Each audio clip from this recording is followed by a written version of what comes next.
قوة، عزة، عزة، ثبات، ثبات، قوة، قوة، عزة، عزة، ثبات، ثبات. قد كنت شابا يافعا عندما انطلقت الثورة في سوريا، فالتحقت بركبها، ومنذ ذلك اليوم رافقتني أسئلة لم أجد لها جوابا.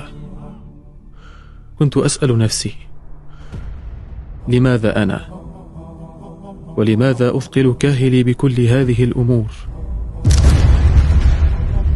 تدريب مستمر، سهر وتعب ورباط وإعداد ومعارك امتدت لسنوات، ومسؤوليات تتضاعف عاما بعد عام.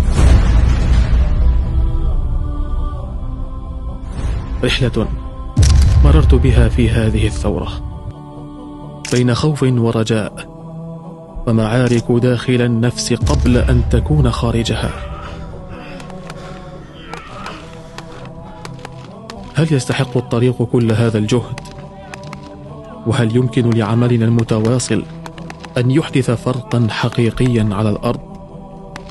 وها أنا اليوم أحدثكم بعد أن صنعت مني تلك السنوات مقاتلا شارك مع إخوته في كتابة صفحة مشرقة من تاريخ سوريا، صفحة عنوانها نصر عظيم حرر شعبنا من يد الطاغية المستبد. اثبت أخي، واعلم أنك ستجد الخبر اليقين عاجلا أو آجلا، وستتجلى أمامك نتائج صبرك وتضحياتك. إننا أبناء سوريا، شبابها الذين قالوا لا للظلم، ورفعوا راية الكرامة، وهتفوا للحق والحرية في مساجد دمشق ودرعا.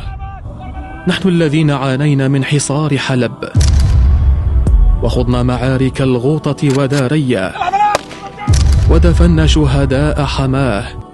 نحن رفاق الساروت في حمص، وشباب الساحل الذين حرروه يوما.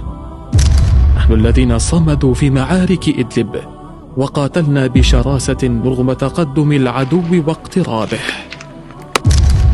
نحن أبناء هذا الوطن الذين بذلوا أرواحهم دفاعا عن شعبهم، وجعلوا صدورهم درعا لكل سوري حر.